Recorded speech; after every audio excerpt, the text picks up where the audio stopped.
Did you know that we paid £8,740.20 for our 5 years UK skilled worker visa?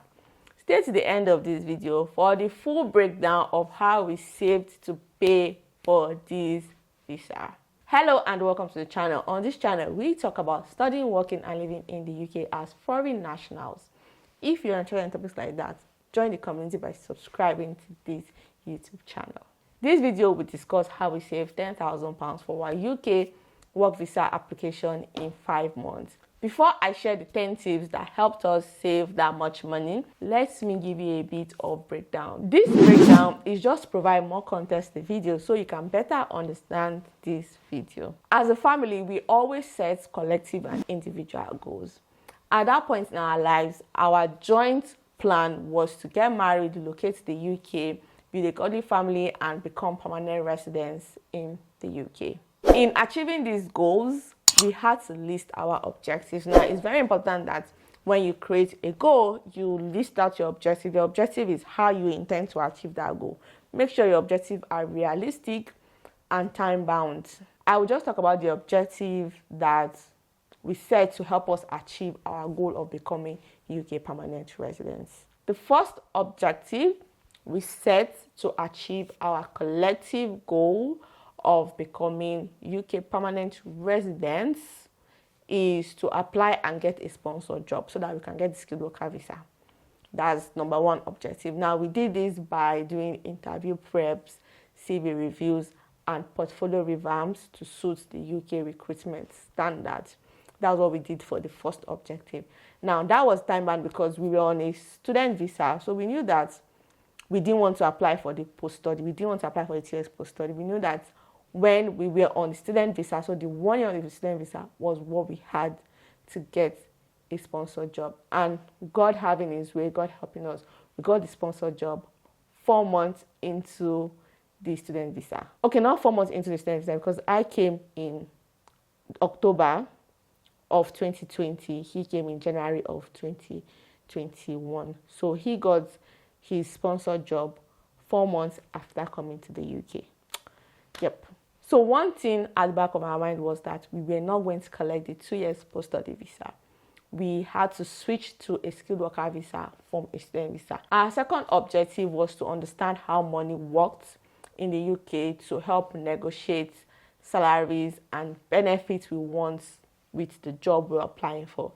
Especially income tax, we needed to understand income tax and then to analyze our cost of living and lifestyle. Budgeting is a very important skill to have when you're living in the UK. You want to budget so that you can know your exact cost of living, so that you will know how much to negotiate for your salary, or you even know the kind of job you want to apply for in the UK.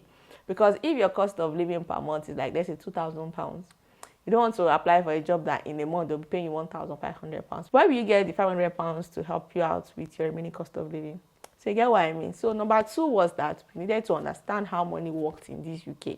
Understand income tax so that when we were applying for the job we wanted, we know that this is the amount we must be earning from that job after income tax. The third objective was to understand the UK skilled worker visa, its pros and its cons, cost, and how much we needed to save to pay for this visa, because we're going to pay the visa fee for 2 people and health surcharge fee. That's the IHS fee for 2 people. So we're going to pay for myself and for my partner. So we needed to understand the financial implication. And you know, this timeline we gave ourselves was just 1 year, just the period of the student visa. That was our timeline for all our objectives.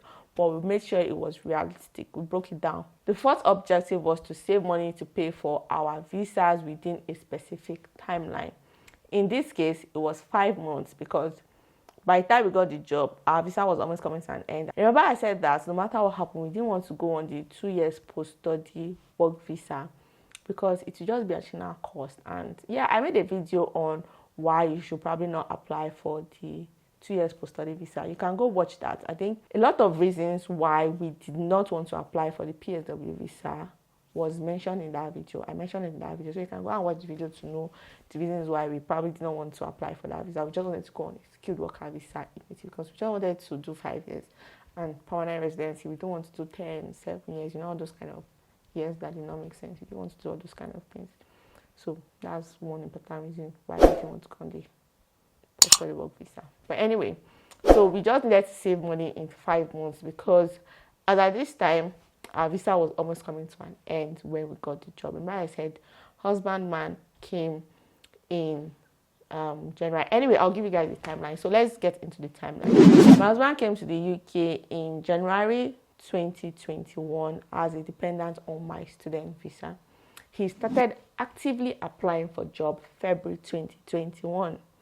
Now, he gave himself 1 month to like simmer everything in, you know. That was his first time leaving Nigeria. Has never left Nigeria before. So he gave himself 1 month to just know that he has left Nigeria.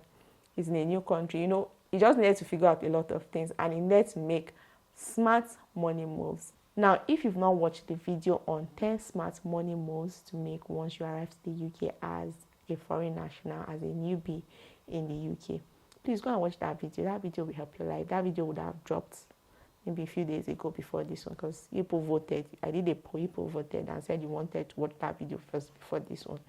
So that video would have dropped. Please go and watch it. So husbandman did all of those, you know, he made all of those smart moves when he first came.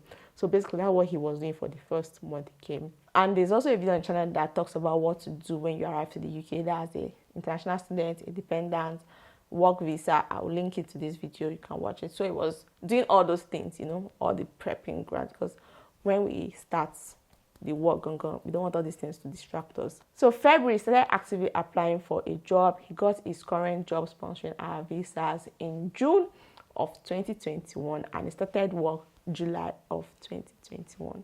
So when he started working, we didn't just want to rush to apply for the skilled worker visa because we didn't have the money at that time to apply. Remember I said we just got married, we spent money on wedding, we relocated to the UK, we spent money on relocating. So all the savings, it has finished. So thank God we got the job. So we needed to save from the job he got. Do you get what I mean? So that's why we didn't want to apply for the skilled worker visa immediately he got the job. So we waited to apply for his visa in November. So from July till November, that's when we saved this money we are going to talk about in this video. So he applied for his work visa in November of 2021 and he got a decision in less than 24 hours. I can remember on that fateful day, he went for his appointment very early in the morning. I think 9 or 10 or 8. Between those time sharp, between 8 and 10, that was his appointment. He applied within the UK. And if you apply within the UK for a skilled worker visa, it takes 8 weeks. But my husband got his decision in less than 24 hours. So he went between 8 and 10. That's when he went for that appointment. Before 4 o'clock that same day, he got an email saying a decision has been made on his visa application. We were surprised. But we knew it was going to be successful anyway, because we did everything right and we prayed about it. So we had peace. We had this peace of mind that it was going to success. So when we saw, we just clicked it and we just saw, congratulations. I don't know if it's congratulations, but anyway, we just saw that his visa has been successful. Like, we're so happy. Like, your visa has been successful. But he paid for priority service. Priority service was meant to be 5 to 7 working days within the UK. And he got his visa in less than 12 hours. Not even 24 hours, in less than 12 hours. Because he went for his appointment around 10, 8, 9, thereabouts. And before 4, close of the day, he already got a decision. People who apply for super priority do not get a decision in less than 12 hours. They get a decision in 24 hours. That's apply to get a decision the next day. I've applied for super priority. I got a decision the next day. I've helped people apply for super priority, like help them with their visa application for super priority. And they always get it 24 hours. My husband is always lucky with visa. I remember when he first did his first visa to come to the UK, he didn't pay for any priority service. He didn't pay for anything. He was meant to wait for 3 weeks. He got a decision within 5 days. Like within 5 working days, just called him. Just got the email. Your passport is ready for collection. Then it was Lagos. And he just went, visa successful. He always has luck with quick visa decision. If you need quick visa decision, go and tell my husband to touch your head so that you get quick visa decision. Anyway, so he got his decision. Did you see this video is coming long? When did I start just doing videos like this? But anyway, let's continue the gist and the video. I could not apply with my husband when he applied for his visa and he got the decision because then I just had my son And my passport, that story is for another day. The way I got my passport in the UK, oh my God, this body stressed my life. So that's why I could not apply with him, because I just gave birth. I was in the hospital, and yeah, I just gave birth. Let's leave the story. I just gave birth. I was in the hospital, and I did not have passport. I could not get my passport then. I had to wait till like December to get my passport. Ending of December to get my passport or something. I don't know that passports, giving birth, and all of those things. I should applied for my own visa 20th of January. Now my visa was almost expiring. I think I was left like 2 days or 3 days for my visa to expire from that 20th. I can't remember sharp. But I know I applied for mine on the 20th of January 2022. That was this year's January. I applied for mine. And I got my visa decision 11th of February 2022, which was exactly 22 days after I'd applied. That was like 3 weeks and a day after I've applied. That's when I got a decision that my visa was successful as a dependent on my husband's skilled worker visa. So we both applied in the UK. Now, my visa decision was quite quick. Even though it took 22 days, my visa decision was quite quick, because normally it's meant to take 8 weeks if you're applying within the UK. So I got my visa decision half the time it would normally take. My husband got a decision less than 12 hours. Got a decision. People who pay for spa prices, they don't get a decision less than 12 hours. But anyway, it is what it is. So all what I've said before now is just to give you a bit of context and timeline, so you just understand how we save this money better. I don't know if you get what I mean. And mind you, we're able to save this money in pounds, because at this time we were already earning in pounds. So we're already living in the UK and working in the UK, and we're earning in pounds. It's not naira. The first tip I'll give you if you're looking to save money in the UK is to create a budget. I cannot overemphasize this enough. You need to learn budgeting skills. You need to be able to create your budget so that you can understand your disposable income. Your disposable income is the money that lands into your bank account after they've deducted tax. Now, you want to understand your disposable income like the back of your hand, and your cost of living like the back of your hand.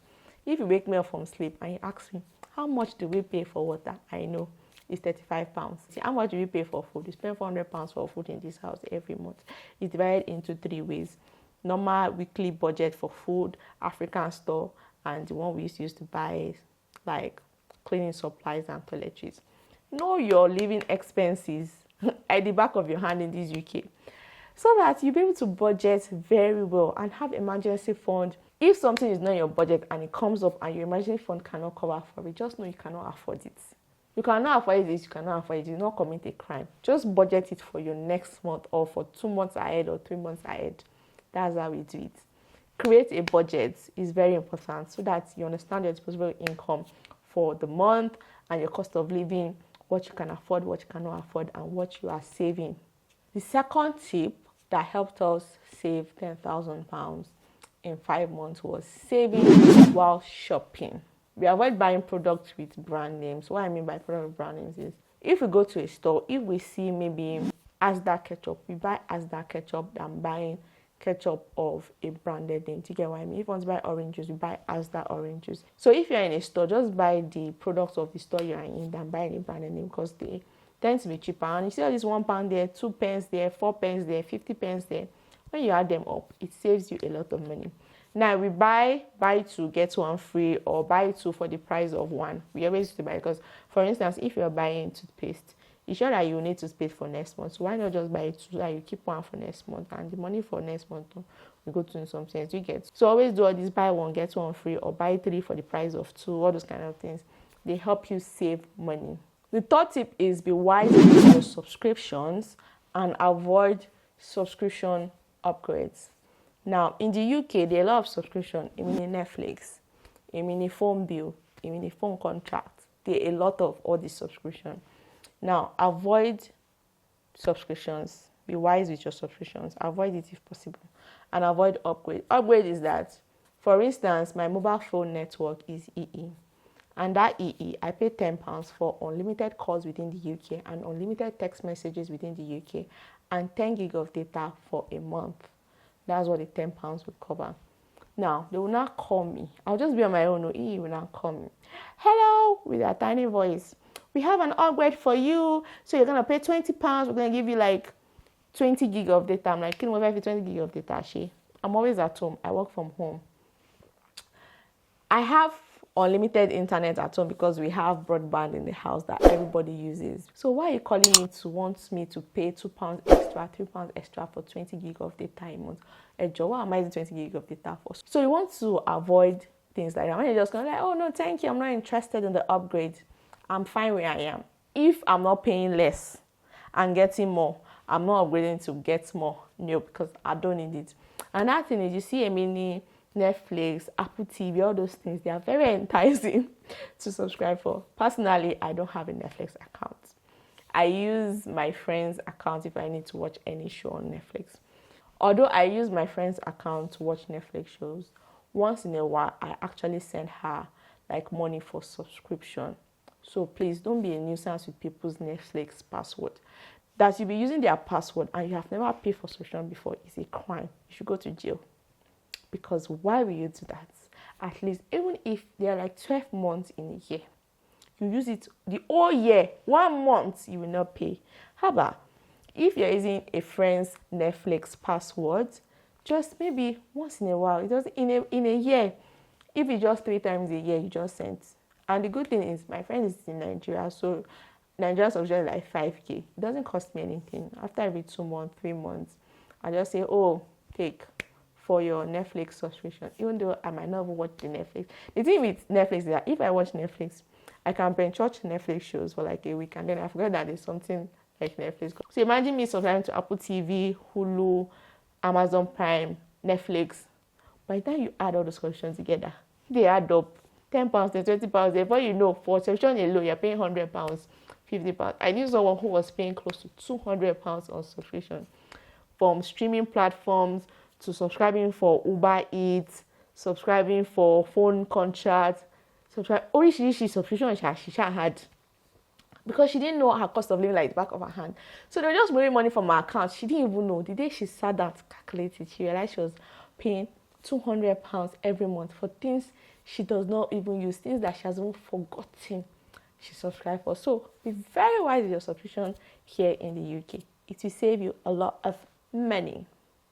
So the fourth thing we did was that we took an extra job. Now, I was studying full-time and I was also working part-time as a student ambassador. My husband had a job in the UK, but before he had a job in the UK, he was working for a company remotely in Nigeria. He had to let go of the job because he could not combine the two together.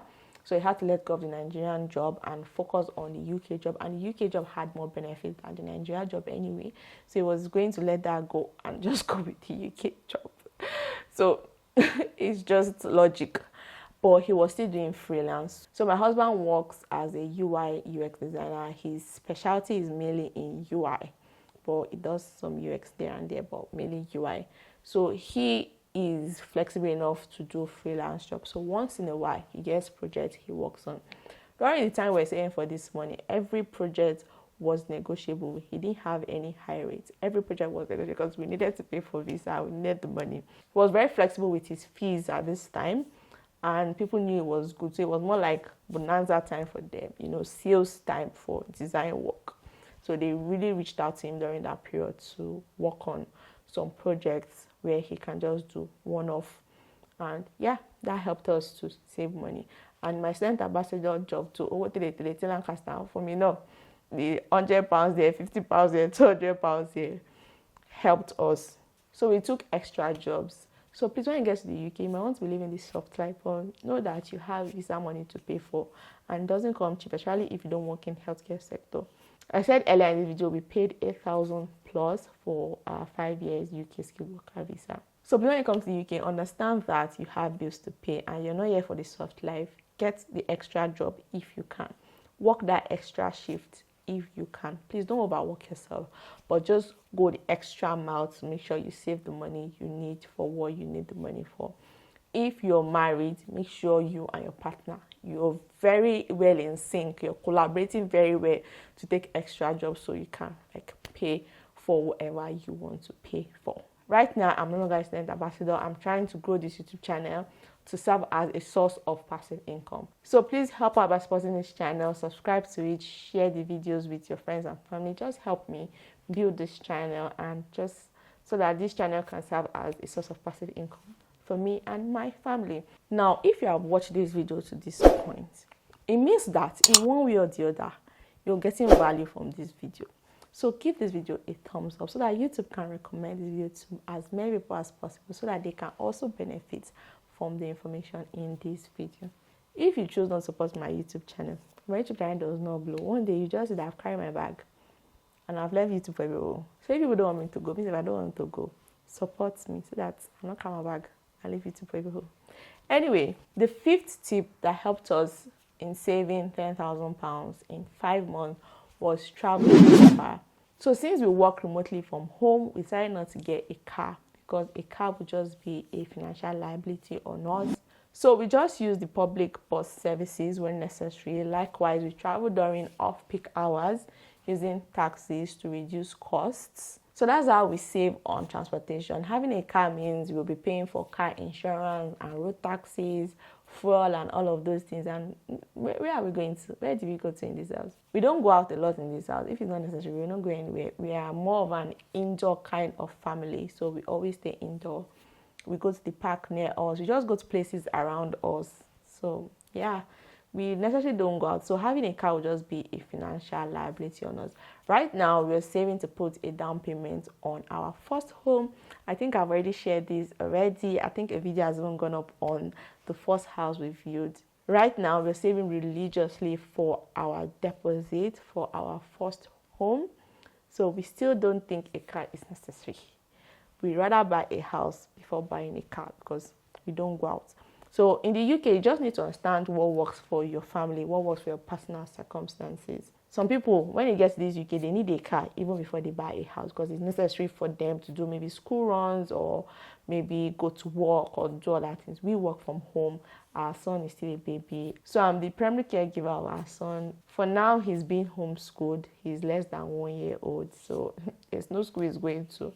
So for now, we don't need a car. At this point, when we're just going our family, we feel it's the best time to put a down payment for a house. Because the earlier you get onto the property ladder, the better for you because you can always sell the house and use the money to put down payment for another house or use the first house you buy for buy-to-let and buy a whole different house, you know. Let's don't go into that gist today. But you get what I mean. We don't need a car. We need house before car. So that's why we're saving for a house rather than a car right now. And some of these tips I'm mentioning in this video are tips we still use now that we're saving for a deposit. So I feel the tips I'll be mentioning this day is going to help you. So Fetisile, hear the word of one day. Anyway, let's move on to number 6. The sixth is that we are more thoughtful with our bills. We run the dishwasher and the washing machine in the evening or overnight because the tariffs are cheaper at night. So it helps us reduce the cost of our bills. You get? So we run them in the night. Now we're sure to turn off the light and the radiator when they are not in use. In this house, it's a crime to on a bulb that you're not using because why are you on a bulb when there's sun outside? Why are you on the bulb? Even in the night, there's a way we raise our window slides. So we use window slides, not curtain. There's a way we raise it up for the ray of light from outside, the street light from outside, to enter into the house. So in this house, if you on bulb, you must have a good reason for owning the bulb. Now, there's a way we used to on the radiator, like we used to regulate so that it keep the house warm. So when it's not needed, don't on it. In this house, we're very conscious of our bills. So we are conscious of how we use electricity, water, heating, gas, tickets. We're very conscious of it. So being cautious and being thoughtful of your bills and how you use your utility in your house will help you save money. The 7th is that we avoided debt. We didn't do any buy now, pay later. We avoided it, we didn't do it because we might probably not be able to handle it very well. That's why we didn't do it. So if you can handle buy now, pay later, go for it if it's your thing. But for us, it wasn't our thing, so we didn't do it. And in this UK, buy now, pay later is everywhere. To be enticing, you're entering your eyes like this. Anyway, let's continue. So now, if we needed to borrow money, we always borrowed money from our friends and family just to prevent interest rates from financial institutions, especially maybe when you do overdraft or buy now pay later or all this credit stuff. So just to avoid paying interest rates, because if you're paying interest rate on any borrowed money you used to do things, you'll not be able to save much money because you'll be paying the money back plus interest. You get what I mean? So if we needed money, we borrow from friends and family. Number 8 is that as much as possible, we cut costs. Now, we buy things on sales, we shop at charity shop, we cook all the time. Like, we hardly eat out in this house. There was the time I did a video on our cost of living in the UK, and someone was asking me, don't you go out, don't you eat out, don't you change? No, we hardly eat out because right now it's street savings. We have fun our way. Trust me when I say we have fun our way. We do, but we hardly eat out. Do you get what I mean? Even if we're going out safe, there's a way we used to package our food along, because by the time you go out now, ordinary, we ate burger, we drank juice, we're family of 3, we're already paying £20, £30 there, you know, every weekend. It adds up. Sister, it adds up. So we hardly eat out, so we just buy during sales and we buy things in charity shop.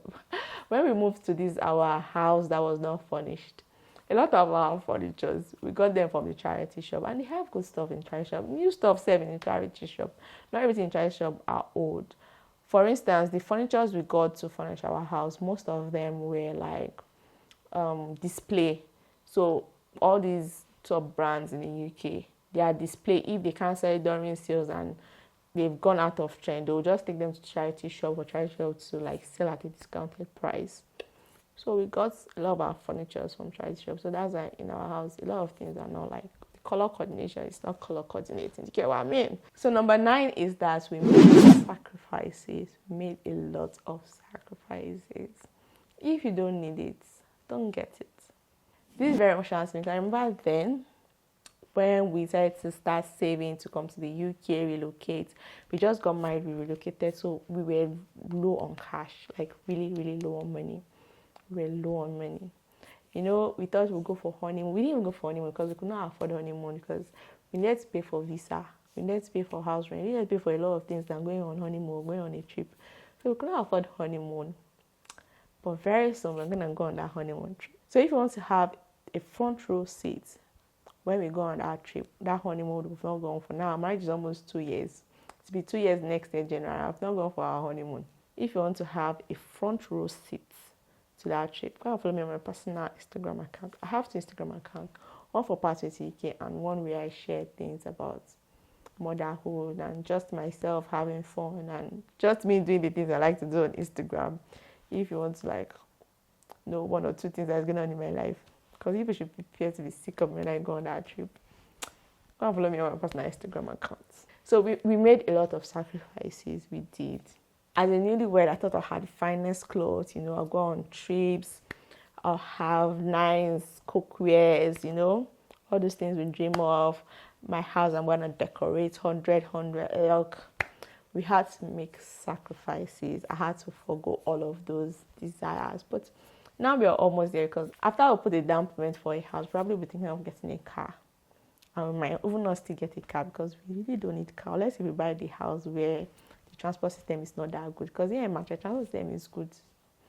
But if you think we need a car, then we might save to buy a car. After we buy a car like this, you prepare to be sick of me.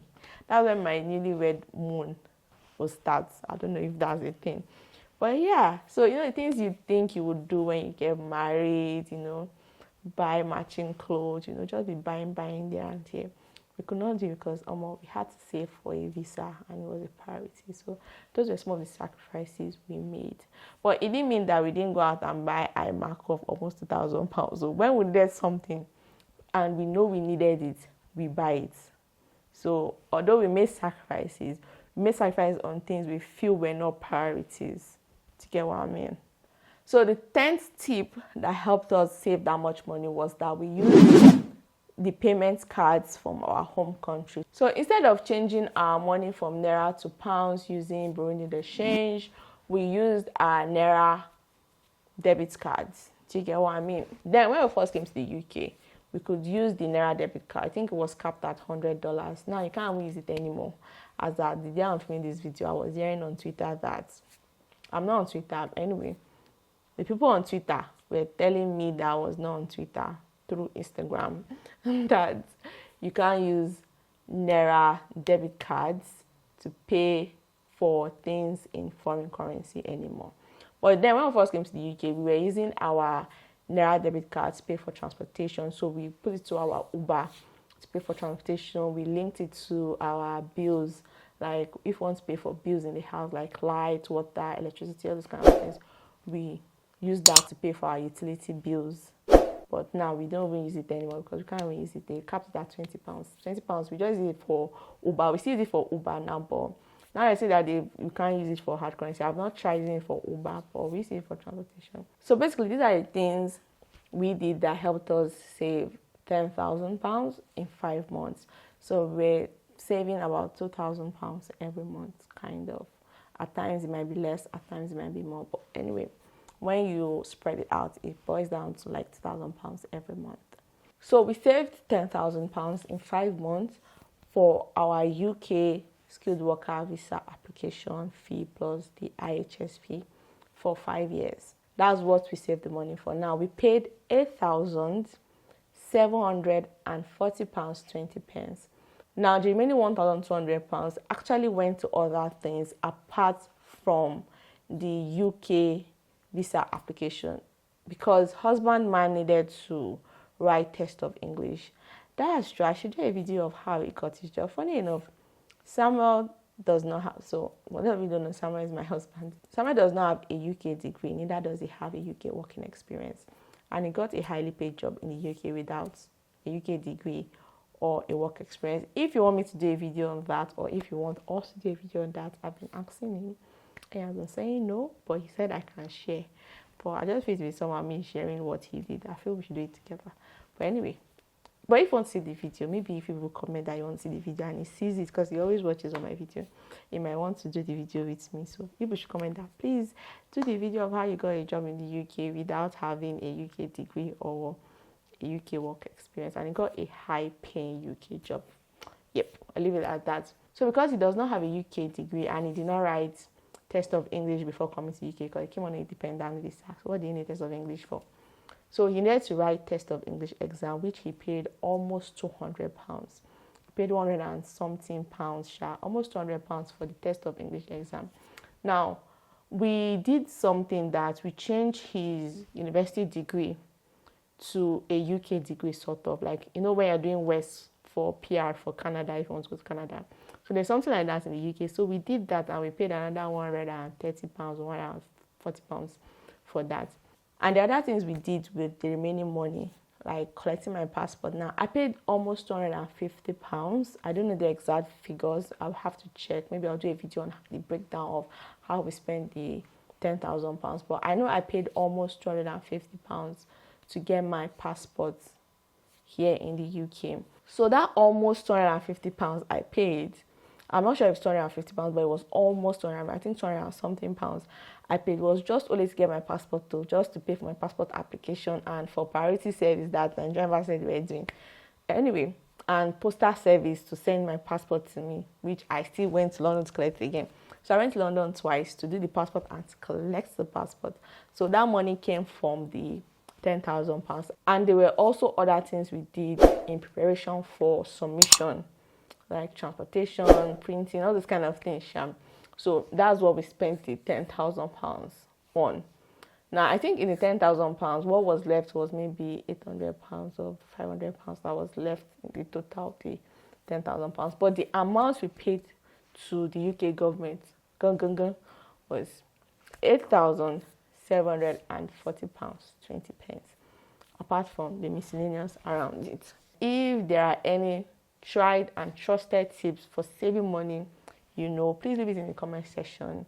You just might be helping somebody save money for their next project or for their next goal. With this, we've come to the end of today's video. Do not forget to share this video with someone you think will find it helpful. Bye for now, and thanks for watching.